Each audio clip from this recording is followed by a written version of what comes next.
আসসালামু আলাইকুম, welcome to super English care. প্রিয় শিক্ষার্থীবৃন্দ, আজকে আমি ক্লাস 8 এর ইংরেজি বিষয়ের 6.3.4 যে অ্যাক্টিভিটি রয়েছে এটার উত্তর উপস্থাপন করব। এই জায়গায় বলা রয়েছে কি, synonyms and antonyms are essential elements in writings, অর্থাৎ সমার্থক শব্দ এবং বিপরীত শব্দগুলো লেখার গুরুত্বপূর্ণ অংশ। Synonymous words give us a lot of word choices by which we can write formal and informal text.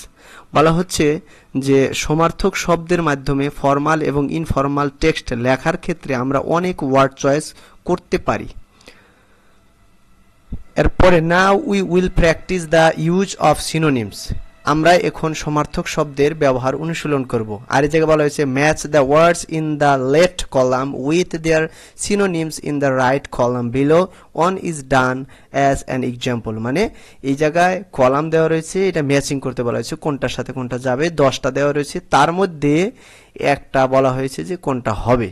এখন আমরা এই পাশে দেখি, আর এই ক্ষেত্রে দেখতে হবে যারা ম্যাচিং, মানে যদি অর্থ না জানো তবুও করতে পারবে, তোমাকে দেখতে হবে, বুঝতে হবে যে কোন পার্ট অফ স্পিচ আছে। পার্ট অফ স্পিচটাও যদি বোঝো তাহলেও কিন্তু একটু আইডিয়া পাবে, যে ক্ষেত্রে তুমি মিনিং জানবে না। মিনিং জানলে তো কোনো কথাই না, এমনিতেই পারবে।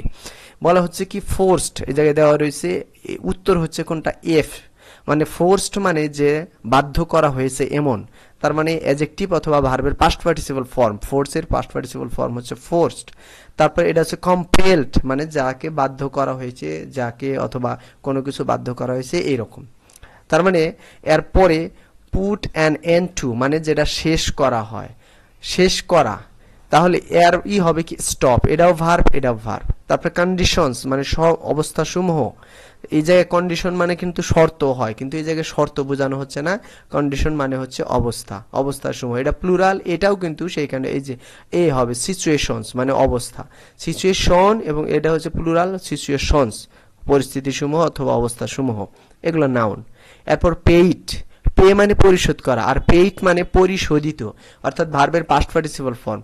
আবার এই যে রিমিউনারেট মানে হচ্ছে কারো পারিশ্রমিক দেয়া, আর এটা কি তাহলে, রিমিউনারেটেড, এটা হচ্ছে পারিশ্রমিক পরিশোধিত হয়েছে, এই রকম বোঝানো হচ্ছে। তার মানে এটাও পাস্ট পার্টিসিপল ফর্ম, এটাও কিন্তু পাস্ট পার্টিসিপল ফর্ম। এরপর হচ্ছে টার্ম, টার্ম মানে কি মেয়াদ, পিরিয়ড হতে পারে। আর টাইম মানে হচ্ছে কি সময়, তার মানে এটা হচ্ছে নাউন, এটাও কিন্তু নাউন।